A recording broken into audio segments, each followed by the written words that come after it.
Hola, ¿cómo están ustedes?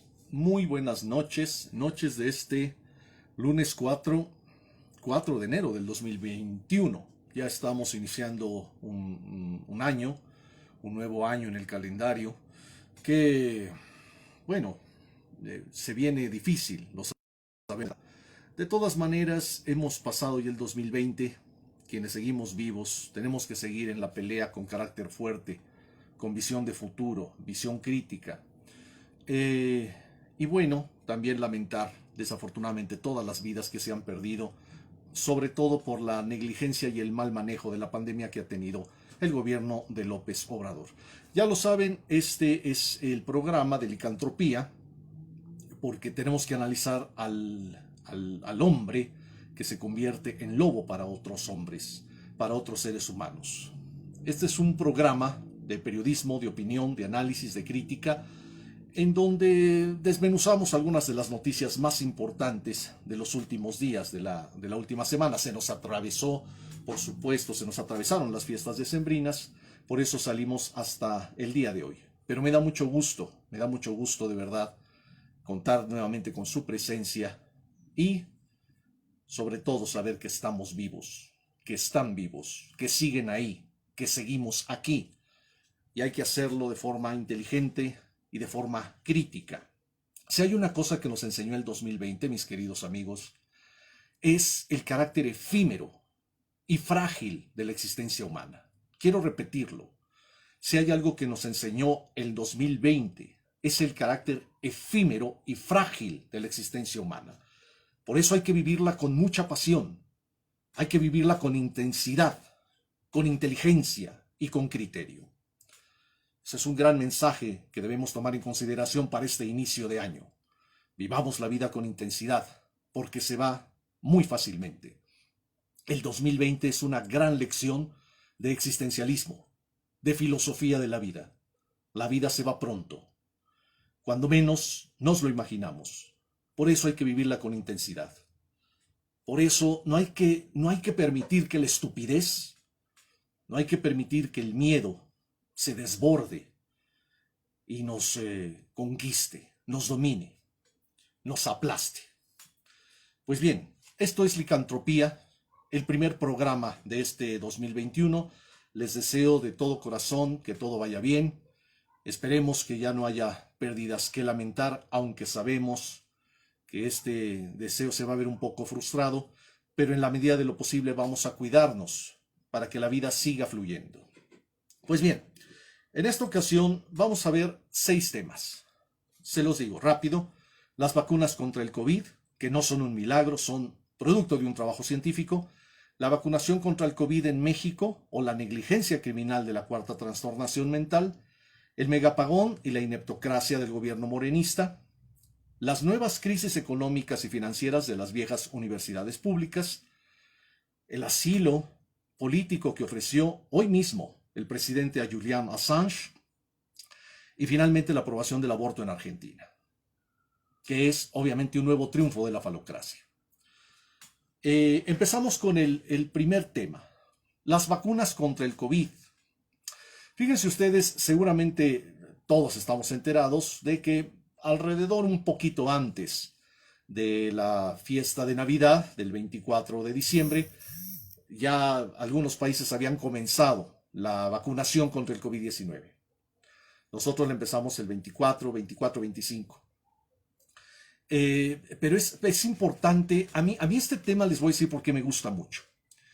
Porque cuando nosotros vemos estos logros de la ciencia, del trabajo científico, aunque muchos gobiernos presentaron la vacuna COVID como un milagro, no sé si lo notaron, muchos gobiernos presentaron la vacuna contra el COVID como un milagro, como si se tratara de una acción especial, de una fantasmagoría llamada Dios, lo divino, como si hubiera sido una revelación. Y no. A mí me gustó mucho el 2020 y me gustó mucho todo el proceso de investigación científica con respecto a la vacuna del COVID, porque nos sirve para revalorar uno de los grandes pilares de la civilización occidental, de la sociedad moderna, de la modernidad. Ese pilar es la ciencia. Sí, por supuesto, un gran desarrollo, un gran avance, un gran valor de la humanidad entera, de toda la historia de la humanidad. Pero del Renacimiento hacia acá tiene un peso especial, tiene un valor inconmensurable.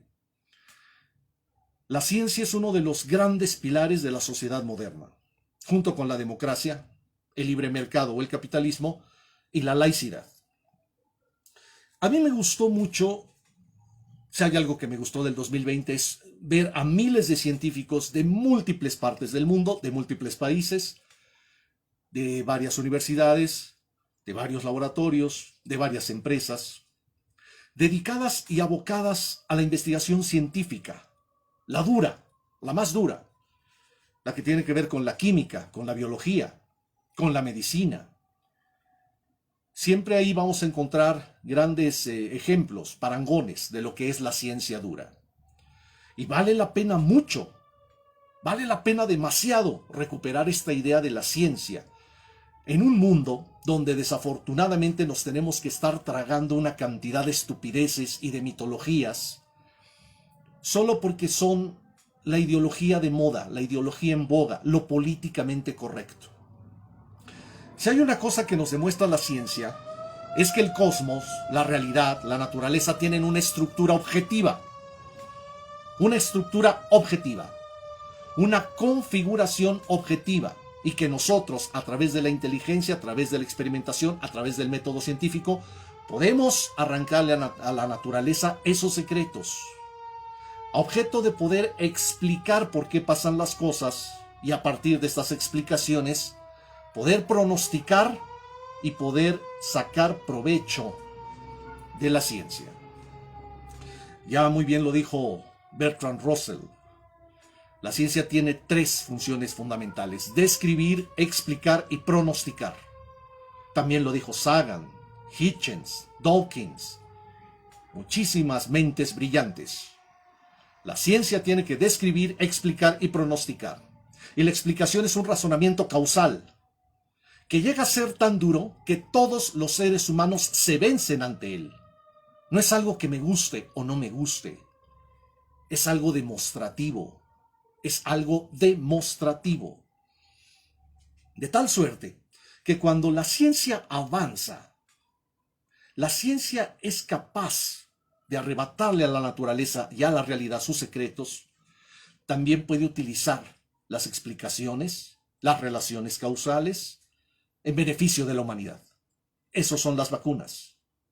Este ejercicio de investigación científica que llevó a cabo la humanidad en el 2020 para llegar a las distintas vacunas contra el COVID debería de potenciar aún más el valor de la ciencia en nuestras sociedades, tan demeritado hoy en día. Carajo, si hasta en muchas universidades se enseña basura mental, basura ideológica, como la ideología de género, imagínense ustedes, hombre. Por eso vale la pena revalorar, relanzar el valor de la ciencia como parte fundamental de la modernidad. Por eso es importante destacarlo. No es ningún milagro. No hay una acción fantasmagórica. No hay una acción sobrenatural. Es el trabajo colectivo de miles de mentes razonando, experimentando, aplicando el método científico, nada más. Desafortunadamente estamos viviendo tiempos en donde la irracionalidad, la estupidez, la mitología otra vez se están encaramando e inclusive contaminan gobiernos, contaminan parlamentos, contaminan universidades, contaminan medios de comunicación, contaminan la cultura en general. Por eso a mí me gustó mucho el 2020 en ese sentido, porque gracias a la investigación científica para llegar a las vacunas contra el COVID, podemos revalorar nuevamente a la ciencia como este gran esfuerzo de la humanidad inteligente, para explicarse el cosmos, para explicarse el mundo y también para sacarle provecho a esas explicaciones. La ciencia, ese gran puntal, ese gran pilar de la modernidad. Ese es el punto número 1. Revaloremos a inicios de este año la ciencia dura, la ciencia en serio, para que nos podamos deshacer de tanta basura mental que además pulula por todas partes y que nutren movimientos dogmáticos y totalitarios como el socialismo, como el populismo y como el feminismo.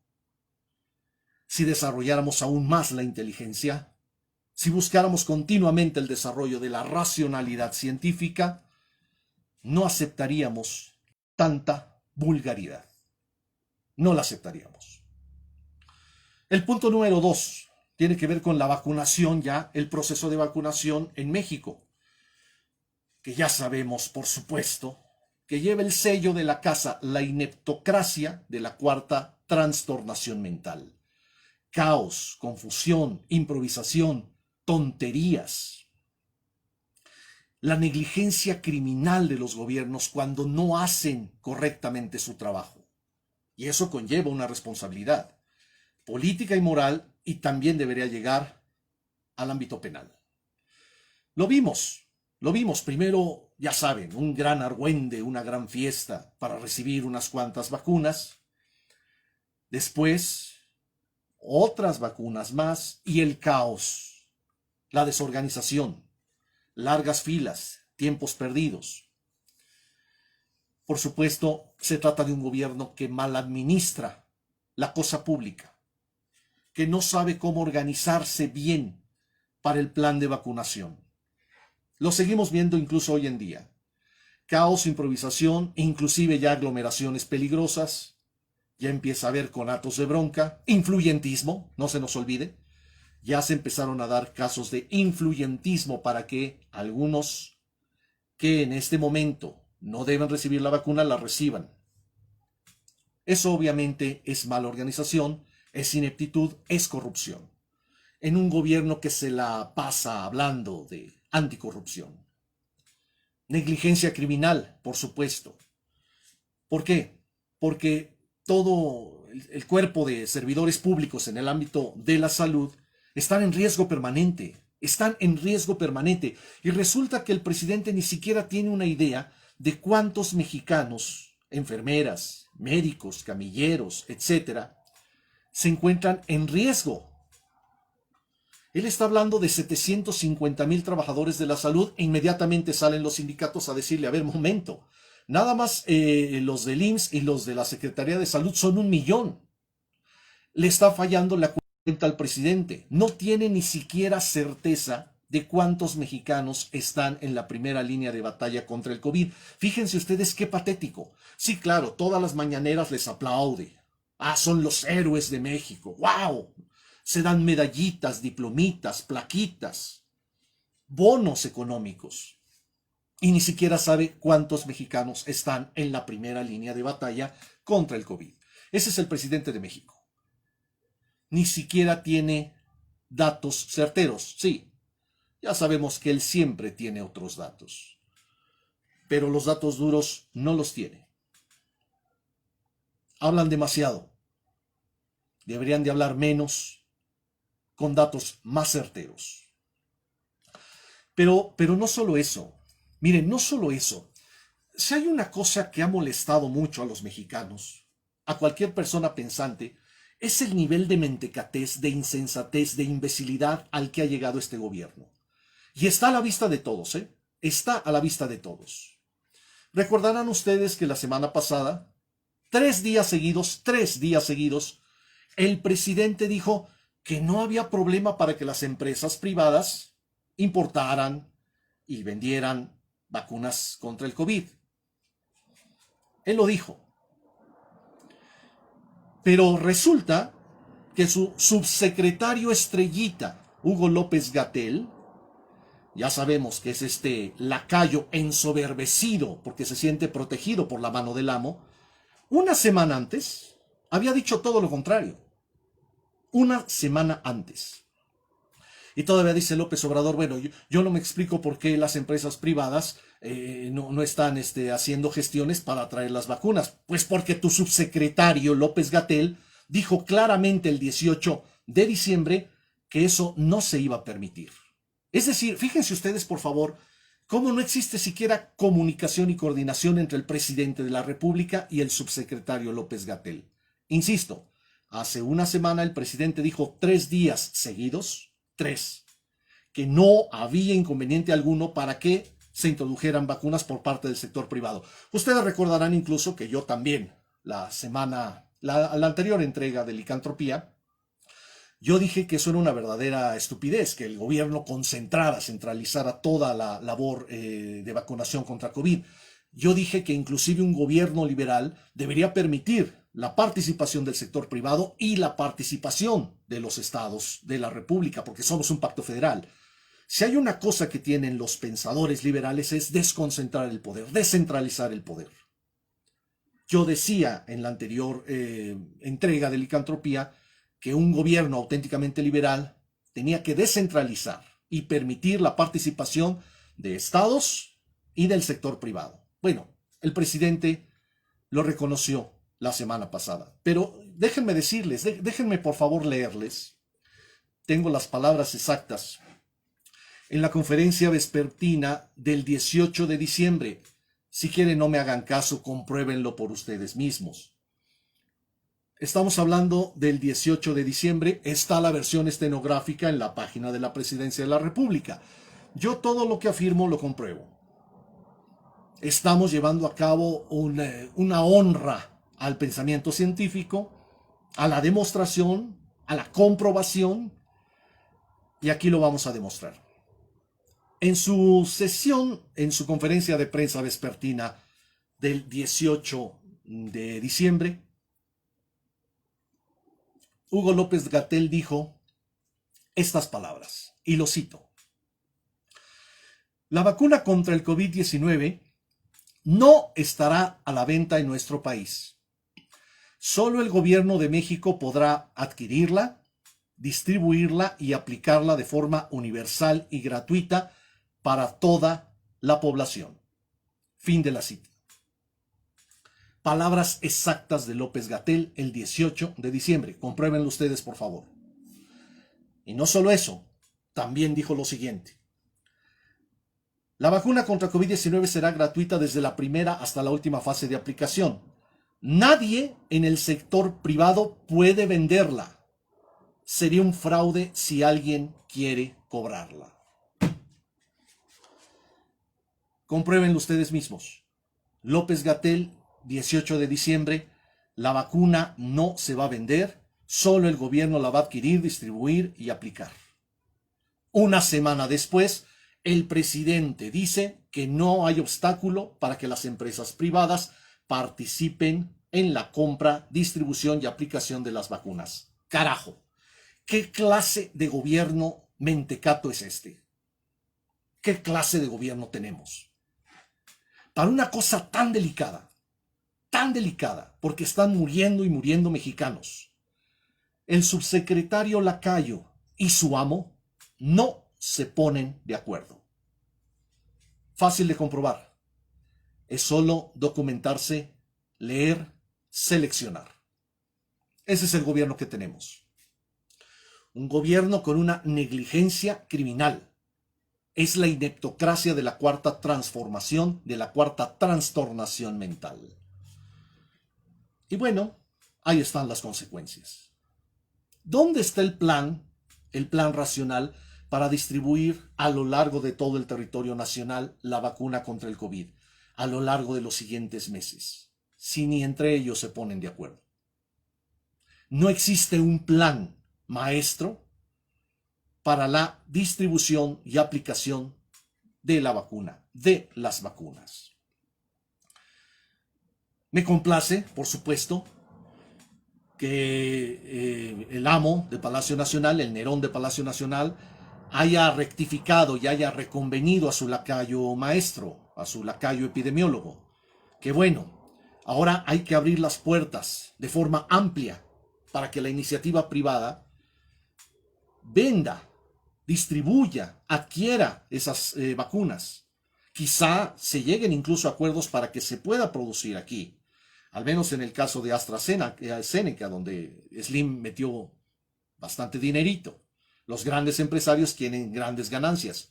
Eso no está mal. Quien pueda pagarla, que la pague. Y como yo decía en la licantropía anterior, eso va a ayudar incluso a este gobierno de mentecatos y de inútiles, porque así va a descargar de presión al gobierno. Si los laboratorios, si las empresas distribuyen a buen precio la vacuna, buena parte de la clase media y la clase alta la adquirirán a través de las líneas privadas, de las formas privadas, y así ayudan al gobierno para que el gobierno se concentre en los sectores más desfavorecidos, en los sectores más pobres. Pero ese es el gobierno que tenemos. Es terrible, es terrible. El proceso de vacunación COVID en México está en severos riesgos. Vamos a ver cómo se vienen los siguientes meses. Yo les soy sincero, yo soy muy escéptico. Yo considero que un gobierno que se dice liberal y que no permite la participación amplia del sector privado y no se coordina dentro del pacto federal con los gobiernos de los estados es un gobierno mequetrefe, es un gobierno mediocre, que en el fondo no es un gobierno liberal. Los liberales creemos mucho en la descentralización, en la especialización, en los procesos expeditos. En eso creemos los liberales. Este gobierno que todo lo quiere concentrar se parece más bien a esos gobiernos conservadores que tanto critica todos los días. ¿Qué tal si le entramos a otro tema? Tema número 3, el megapagón y otro caso de ineptocracia del gobierno morenista. Miren ustedes, hasta la fecha seguimos esperando una explicación sólida. No estamos hablando de cualquier fenómeno, mis amigos. Dejar sin luz, sin energía eléctrica a cerca de 10 millones de mexicanos de múltiples estados de la República y salir con una tontería es el desbalance. Sí, pero ¿a qué se debió el desbalance? Y luego sacar con que hubo una sobrecarga de energías renovables y la quema de unos pastizales, además con base en un oficio apócrifo del gobierno de Tamaulipas, por el cual el gobierno de Tamaulipas va a demandar, si no es que ya lo hizo, a la Comisión Federal de Electricidad. Ese tipo de explicaciones son tan obtusas y tan peligrosas que nos hacen pensar en el inicio de una crisis que puede llegar a las dimensiones de lo que sucedió en Venezuela. Recuerden que en Venezuela así se comenzó. Pequeños apagones, pequeños cortes de pocas horas y luego se iban incrementando. Horas, días, al grado de que el gobierno tuvo que hacer una distribución de la electricidad por horarios. Y había noches sumamente oscuras en Venezuela, que además alentaban la criminalidad. Aquí lo que nosotros queremos saber es cuál es la razón de fondo de por qué sucedió algo así. Es muy peligroso. No solo porque la gente se queda sin energía eléctrica, sino también porque muchos servicios privados de comunicación, como la telefonía celular y como la televisión por cable, también se ven afectados. Es decir, la ineptitud del gobierno, de la Comisión Federal de Electricidad que dirige Manuel Bartlett, esa ineptitud resulta sumamente peligrosa para el desarrollo de México. Sumamente peligrosa. Necesitamos una explicación contundente. Se sigue exigiendo y no se da. No se da. Evasivas, pretextos, nulidades, insensateces. A la fecha no tenemos una explicación contundente. Y lo que tenemos es pavor, es miedo de que esto puede estar empezando a suceder. Por favor, también conecten ustedes esto con la explosión de la subestación que está en la delegación Benito Juárez, que también sucedió hace más o menos un mes, más o menos. Y recuerden también que el año 2019 también hubo una explosión en una subestación eléctrica en Santa Marta, Catitla, en Iztapalapa. Es decir, ya llevamos 2 explosiones de subestaciones en la Ciudad de México y también el megapagón. Cuidado, ¿qué está pasando en la Comisión Federal de Electricidad? Que además le está apostando a las energías sucias. Estamos viendo una gestión calamitosa por parte de Manuel Bartlett. Pero además no solo eso, con todo y que López Obrador dice que las medidas que están tomando a cabo es para recuperar con sentido nacionalista, y no lo dice, pero nosotros sí lo decimos, con sentido estatista, centralizador, concentrador, el flujo de energía eléctrica, que eso es sumamente peligroso, porque si la energía, una energía que es tan elemental para el desarrollo, la concentra un inepto, la concentra un insensato, ya podemos ver hacia dónde va México. Es terrible. Pero hay que tomar en consideración que esa misma Comisión Federal de Electricidad se ha portado de forma bastante granuja en este contexto de la pandemia. ¿Cuántas órdenes de corte de suministro por falta de pago más o menos lleva la CFE a la fecha? ¿Saben cuántas? 2 millones. 2 millones. Eso más o menos se dijo en estos días en la Cámara de Diputados. Es decir, la comisión y el gobierno, López Obrador, no tuvieron siquiera la sensibilidad para no cortar el suministro en una temporada de crisis, donde mucha gente no tiene para pagar. ¿Dónde está la solidaridad con el pueblo bueno? ¿Dónde está? No pagabas la luz, te la cortan, pero además no solo eso. El espíritu granuja de la Comisión Nacional, de la Comisión Federal de Electricidad, no solo se ve en el corte inhumano, sabiendo que muchas personas no tienen para pagar, sino porque nosotros sabemos perfectamente que te vuelvan a conectar la luz tiene un costo. Algunos diputados han calculado esa reconexión en 288 millones de pesos. Fíjense ustedes entonces el nivel de inhumanidad, de mentecatez, de irresponsabilidad de esta comisión que según se está recuperando para los mexicanos. Sin ninguna piedad, sin ninguna sensibilidad, cortan la luz cuando no la pagas y te cobran la reconexión. Cuando los mexicanos necesitan mayor solidaridad por parte de esta empresa es cuando esta empresa se muestra más inhumana, más patana, más gandalla. Esa es la Comisión Federal de Electricidad del gobierno de la Cuarta Transformación, del gobierno de López Obrador. Terrible información. Pero además, ya saben que López Obrador se vale de cualquier cosa para aventar el discurso contra la privatización y contra el neoliberalismo, cosas que ni siquiera entiende. Pero la verdad es que debemos apostar por una privatización, pero radical, de la energía eléctrica. Y al hablar de privatización radical de la energía eléctrica, inclusive es ir más allá de los parques eólicos, por ejemplo, o del aprovechamiento de la fuerza maremotriz, o de las hidroeléctricas. No. El futuro inmediato, el futuro privatizador que todos los mexicanos necesitamos hoy en día, es poder contar con un suministro privado en serio, de energía eléctrica. Y esto se puede dar a través de las celdas fotovoltaicas dispuestas en los techos de nuestras casas y de nuestras empresas. A ese nivel de privatización tendríamos que llegar para podernos desconectar de una empresa tan ineficiente como CFE o dejar los cables solo para emergencias. Miren ustedes, hay cosas que luego no se dicen, pero de conformidad con la reforma energética del Pacto por México, 2012-2013, México tenía programado llegar al 35% de energías renovables, de energías limpias, para el 2024, 35%. Y buena parte de ese desarrollo de energías limpias tenía que ver con el aprovechamiento de la energía solar. Digo, hay una cosa fundamental en este tema. México, por su forma en la cual está dispuesto en la Tierra, es uno de los países con mejor recepción de radiación solar en el mundo. México, nuestro país, tiene una capacidad de recepción de energía solar bárbara, envidiable.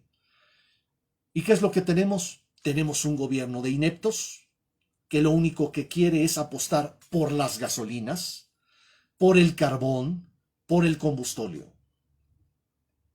¿Ustedes entienden el progreso de un gobierno de esta naturaleza, de esta calaña? Digo, es hasta una mentada de madre, es un absurdo.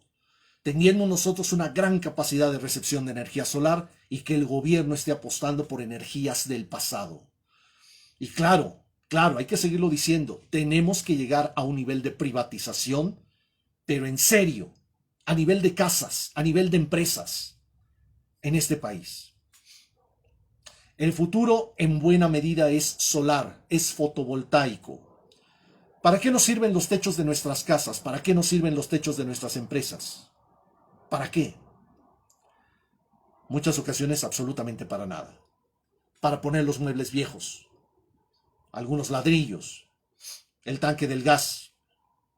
Bueno, en los techos de nuestras casas y de nuestras empresas podríamos poner parques y parques y parques fotovoltaicos para poder suministrar la energía que necesitamos. ¿Y por qué no? Si generamos más energía de la que necesitamos, poderla vender de privado a privado, sin necesidad de pasar por estas empresas estorbosas como la Comisión Federal de Electricidad. Es obvio, López Obrador quiere darle al traste a dos grandes proyectos: la privatización en serio de la energía solar y el estímulo de las energías renovables, de las energías limpias. Él quiere un proyecto estatista, nacionalista de energías sucias con empresas del Estado incompetentes. Ese es el proyecto de López Obrador. Incluso la energía podría llegar a las más apartadas rancherías, sin necesidad de cables, sin necesidad de postes, si hubiera suficientes celdas fotovoltaicas distribuidas en el territorio nacional. Pero estos retrógrados de Morena, eso no lo entienden, solo ven hacia el pasado. Están enamorados del pasado estatista y nacionalista y petrolero. Por eso siempre está remitiéndose a Lázaro Cárdenas y a López Mateos. Carajo, hay que ver hacia adelante, no hacia atrás. Son retrógrados, el que ve hacia atrás es retrógrado, ya lo hemos dicho. Hay que ver hacia adelante. Energía eólica, energía solar, energía hidráulica, energía maremotriz. ¿Qué proyectos tiene este gobierno al respecto? Es pregunta, y es una pregunta sumamente incómoda. Con la cuarta trastornación mental vamos hacia atrás. Terrible. Vamos al siguiente tema, si me lo permiten. El siguiente tema es las nuevas crisis económicas y financieras de las viejas universidades públicas. Claro, por supuesto. Como todos los años, siempre que se discute el presupuesto de egresos de la Federación, tenemos un montón de universidades gritando sus penas. No les alcanza para pagar sueldos, para pagar aguinaldos, prestaciones, costos fijos, impuestos, energía eléctrica, agua. En algunos casos también renta de espacios, pago de cuestiones prediales. Con todo y que en algunos estados tienen bastantes facilidades de carácter fiscal. Aquí el punto, y déjenme decirles que ya salió la Secretaría de Educación Pública por mano del subsecretario comunista Luciano Concheiro, apelando a este bodrio de la nueva ley de educación superior, que es una ley eminentemente estatista, eminentemente autoritaria. Ya salió a decir que se van a hacer negociaciones con la Secretaría de Hacienda para rescatar a más o menos, no sé si 5 o 10 universidades que están en una crisis terrible, pero la lista es como de 30 y algo. Eso no importa, siempre van a estar en crisis. Y aquí, muchos de ustedes que me conocen desde hace mucho tiempo, sobre todo quienes fueron mis alumnos desde inicios de este siglo, ustedes recordarán que yo siempre dije que hay que desaparecer estas universidades. Que en los tiempos del internet, que en la era del ciberespacio, estas universidades de concreto, de varilla, de horarios, de docentes en aula, ya son obsoletas. Hay que comenzar a desaparecerlas, en aras inclusive de mejorar y de ampliar la educación, la matrícula, desde la primaria hasta la universidad. Lo que necesitamos es verdadera educación en línea y empezar a desaparecer poco a poco, por inanición, por extinción, estos bodrios educativos, escolares. Nosotros desafortunadamente crecimos en este tipo de universidades, por eso se nos hace difícil dar el salto cuántico, se nos hace difícil pensar otro tipo de universidad. Pero para los que traemos cierta tradición liberal anarquista y disfrutamos la idea de la sociedad desescolarizada y de la educación desescolarizada desde Iván Illich en adelante, sabemos que es posible. No solo es posible, es deseable y sería muy positivo. No hay que rescatar estos elefantes blancos, hay que dejarlos morir en aras de una verdadera educación en línea, que no, insisto en esto, no son las clasecitas remotas aburridas que se tienen que estar padeciendo por el asunto de la pandemia. No. A lo sumo eso de las clases remotas es la prehistoria del e-learning, la educación online, de la educación en línea. La educación en línea lo primero de lo que se deshace es justamente del horario, del aula, del maestrito enfrente de los alumnos, de la pizarra. La educación en línea tiene que ver con un impulso educativo del propio estudiante que quiere aprender en serio, que de veras quiere aprender y que entra a distintos sitios web, a distintas interfaces para poder bajar el material, leerlo, procesarlo, donde también hay videos, donde también hay ejercicios, acciones de aprendizaje, actividades de aprendizaje, donde también hay exámenes de un simulador de exámenes, donde incluso puede tener cierto contacto cuando sea necesario con grupos de estudio o con algún especialista en la materia, de ser necesario, y todo lo puede hacer desde su computadora, desde su tablet, desde su teléfono celular, desde la comodidad de su casa, sin necesidad de perder el tiempo en traslados largos, en estar pagando transporte, en estar perdiendo muchas horas, hombre, en el tráfico. Eso sería una verdadera educación en línea. De esto voy a hacer un video en especial, vale la pena hacerlo. Aquí nada más adelanto algunas ideas, pero vale la pena empezar a desaparecer esos monstruos estatistas, autoritarios, centralistas, esas universidades que ya cumplieron su función histórica y ya tienen que desaparecer. Eso es lo que hay que hacer, no rescatarlas. Entendemos la política de la cuarta trastornación y de un comunista como Luciano Concheiro. Lo entendemos, no pueden proceder de otra forma porque se les cae el negocio. Se les cae el negocio. Se les caen todos sus tratos y sus grupos amafiados. Ellos no van a estar de acuerdo nunca con esto. Somos nosotros los ciudadanos los que tenemos que empujarlos para que lo hagan. Necesitamos una educación que sea muy amplia. Todas las personas que quieran estudiar que lo hagan. Y a precios sumamente accesibles. Esto también obviamente les pega a las universidades y a las escuelas cobra colegiaturas.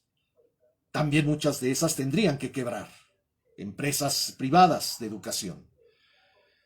Pero sí se necesita una visión de futuro también en términos educativos. Educación en línea en serio. Y empezar a desmantelar, a extinguir, a desaparecer estas universidades estatistas, estas universidades públicas que además, lo sabemos, son adoctrinadoras, son dogmatizantes. Te enseñan un poquito de la carrera que quieres cursar y lo que sí es seguro es que te van a estar dogmatizando, adoctrinando con toda la basura ideológica de los grupos enquistados en estas universidades. Hoy en día ya lo sabemos, parte de esta dogmática que se impone a los estudiantes tiene que ver con el populismo, con el socialismo, con el marxismo y con el feminismo, con la ideología de género. Si quieres cursar estudios, te tienes que tragar todas las lecciones adoctrinantes de esa basura ideológica. Si no, no sales, si no, no avanzas. Aunque sea que les des el avión, que finjas que te importa el rollo, De ahí ustedes explican por qué a muchos de los estudiantes universitarios les da la famosa crisis del pasante. Es decir, cuando vas a acabar ya la carrera y te das cuenta que no has aprendido ni madres o casi nada. Y vas a salir al mercado laboral y lo primero que te preguntas es, ¿y yo qué voy a hacer? ¿Qué aprendí? ¿Qué me enseñaron en serio? Ideología y doctrina, mucha. Conocimiento real para el mercado laboral, para la vida, para ganarte la vida, muy poco. Por eso la famosa angustia del pasante. Por eso también estos programas insulsos, aborrecibles, de los huevones construyendo futuro. Perdón, de los jóvenes construyendo futuro. Parásitos, disque aprendices. Por cierto, también de eso hay que hacer un video en especial, lo haré. En ese sentido, hay que ser muy cauto, pero hay que ser también muy crítico y muy firme. Estas universidades, estas viejas universidades, deben comenzar a desaparecer. Y hay que comenzar, ¿saben en qué áreas? En las áreas de ciencias sociales, donde se da demasiada porquería, demasiado dogma, demasiada doctrina. Por ahí tendríamos que empezar. Empezar por desaparecer todos los cuerpos académicos que dan sociología, antropología, derecho, psicología, filosofía, sociología, etcétera, etcétera. Todas las ciencias sociales. La verdad es que la mayoría de estas carreras ya se pueden estudiar perfectamente en línea sin necesidad de estarnos parando en un claustro educativo, en una escuela, en un edificio, a lo sumo para hacer 2 o 3 trámites. Y quizá ni eso, porque ya se pueden hacer trámites en línea. Y habría que empezar por las ciencias sociales, por todo esto que son las humanidades y las ciencias sociales que se prestan a tanta basura ideologizante, tanta basura mental, tanto dogma político, que además a los muchachos se les enseña como ciencia. Carajo, bueno, no hasta hay una universidad, la Autónoma Metropolitana, el plantel Xochimilco, donde hay un doctorado en estudios feministas. Carajo, ¿es en serio? O sea, doctorado en irracionalidad. Porque fundamentalmente el feminismo es eso, es una vertiente del irracionalismo. Entonces, ahora resulta que hay doctorados en irracionalidad en las universidades públicas. Toda la basura de los estudios de género, los estudios culturales, donde uno puede decir cualquier cantidad de sandeces sin ningún criterio de cientificidad. ¿Eso es lo que queremos? No, hay que cerrarlas. Hay que mandar las ciencias sociales, el primer bloque que hay que mandar a la educación en línea son las ciencias sociales y empezar a desmantelar estas universidades. Dicho sea de paso, también hay que comenzar por la educación preparatoria, por la media superior, por el bachillerato, díganle como quieran. También a estas alturas del partido habría que cerrar todos los SHs, todas las preparatorias, todas las vocacionales. ¿Por qué? Porque no son necesarias.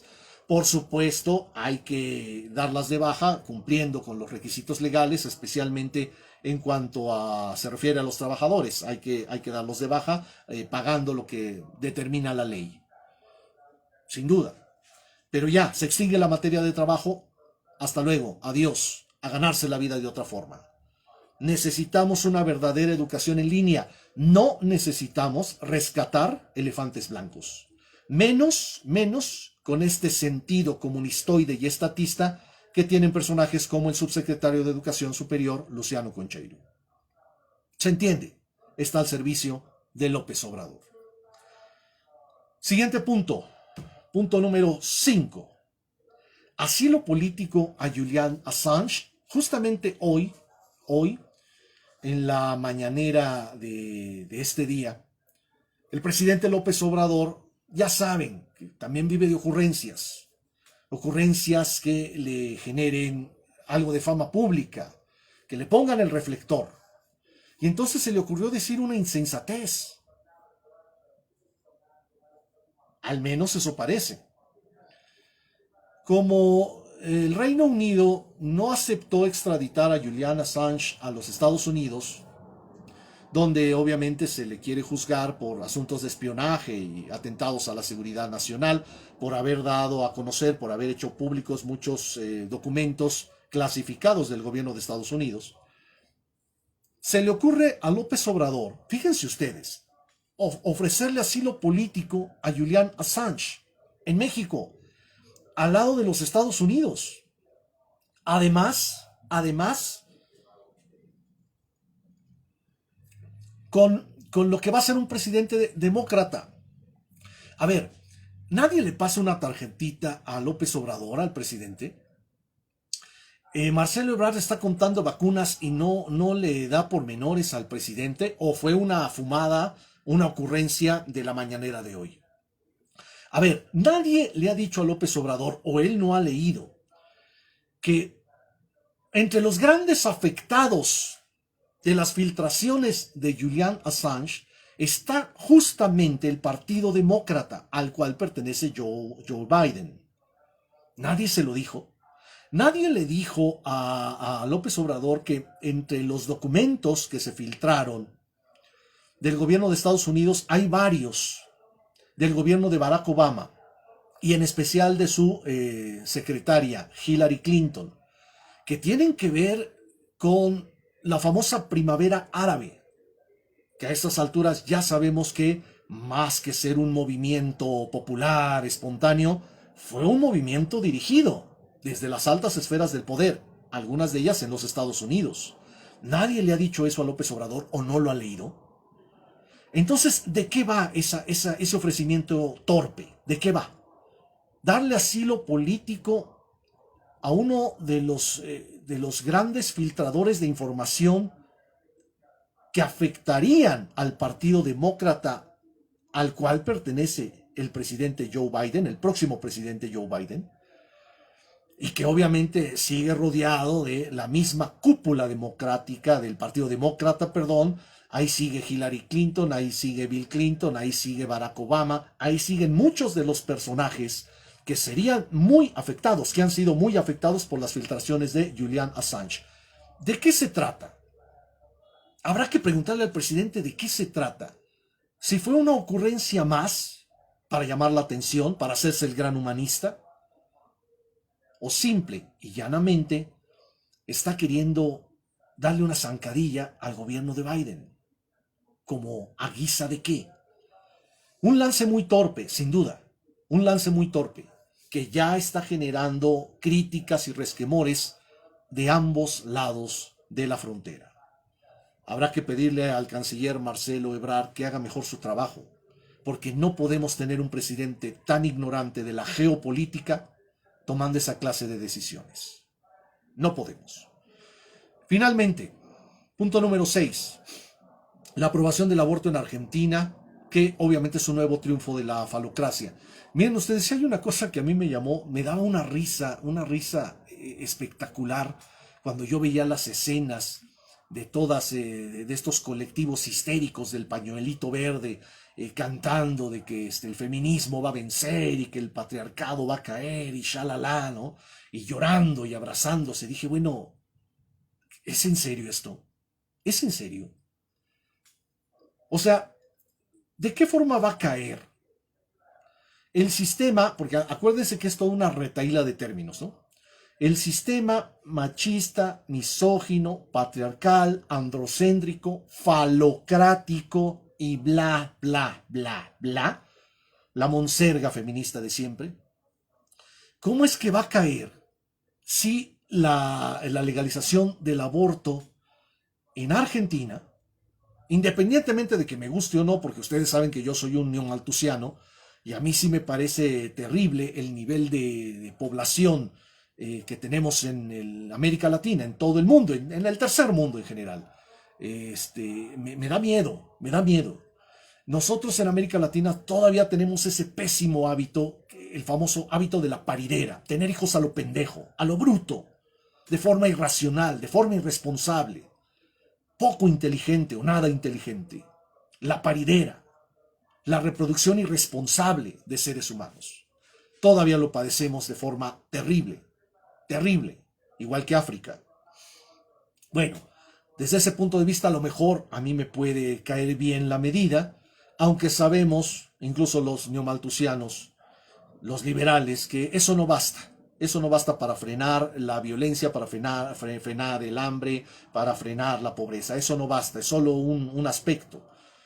Pero bueno, más allá de eso, más allá de las consideraciones demográficas que tienen que ver con el desarrollo económico de los pueblos, el asunto es el siguiente. ¿Qué no se han dado cuenta lo que es un embarazo? ¿Qué es lo que se necesita para que se dé un embarazo? Por supuesto que una parte fundamental es la intervención de un falo. Además, un falo que actúa de forma irresponsable y más en estas circunstancias de legalización del aborto. Porque ahora, entre comillas, no son términos que a mí me guste usar, lo saben, ahora los machitos argentinos, con más razón, no se van a proteger. No se van a proteger. Porque saben perfectamente bien que el Estado argentino, que las arcas públicas argentinas, le van a pagar el aborto. Le van a pagar el aborto a la chamaca, a la muchacha, que ellos embaracen, porque no se quieren poner condón, porque no quieren usar métodos anticonceptivos, porque no se quieren vasectomizar. Entonces, ¿dónde está la caída del patriarcado? Por eso les digo que cuando uno habla de feminismo es el mundo patas para arriba. El patriarcado que va a caer. Carajo, si esas son las medidas que les encantan a los machos irresponsables. A ver, entonces explíquenme eso. ¿Cómo que va a caer el patriarcado? El sistema patriarcal, misógino, machista, androcéntrico, falocrático. Si esta medida lo que más va a promover es la sexualidad irresponsable. Porque ya tengo garantizado el pago del aborto. Con cuenta al erario público, con cargo al erario público. Entonces, inclusive ya para qué uso condones, ya para qué compro condones, no tiene sentido. Si la chamaca llega a quedar embarazada, las arcas públicas pagan el aborto. Esto puede estimular, por supuesto, conductas sexuales más irresponsables, ¿no? Más machistas, ¿no? ¿No será incluso que esta legalización del aborto que se logró en Argentina y que se va a pedir a lo largo de toda América Latina, ya en México, muchas feministas desecharon andar, ¿no será que en el fondo es una estrategia misógina, machista y patriarcal? Que estimulará conductas sexuales irresponsables porque sabes que finalmente el Estado te va a pagar el aborto. Finalmente, habrá que pensar 1, 2, 3 veces esta clase de medidas para no hacer juicios ligeros y no emocionarse por los arranques de histerismo colectivo de las empoderadas del pañuelito verde. Por supuesto, esto también merece una reflexión aparte que haré en mi espacio de Antifeminismo México en torno a la desfalocratización que las feministas no han logrado. Las de ahorita y las del pasado lo intentaron y tampoco lo lograron. Pero eso es otro tema. Da para hacer un video especial al respecto, pero a mí sinceramente no me parece que esto de la legalización del aborto en Argentina atente contra el patriarcado o la sociedad machista. Yo creo que al contrario. Yo creo que es al revés. Ahora los machitos argentinos se ven estimulados a conductas sexuales más irresponsables aún. 6 temas. 6 temas por el día de hoy. Como siempre, ya saben, les agradezco el favor de su atención. Empezamos este año. Les reitero mi abrazo, mi felicitación y mis buenos deseos para este 2021, que sabemos que es un año difícil. Hay que ser cautos, hay que ser precavidos, hay que cuidarnos, por favor, en la medida de lo posible. Y sobre todo, hay que proponernos que en el 2021, ese es el gran propósito del 2021, saquemos a la dictadura populista de Morena y de la 4T del Congreso de la Unión. Hay que recuperar el Congreso de la Unión en este 2021. Hay que ir restándole poder poco a poco a la dictadura populista de López Obrador. De verdad, les agradezco mucho el favor de su atención y esperamos vernos por aquí próximamente. Feliz año 2021. Gracias.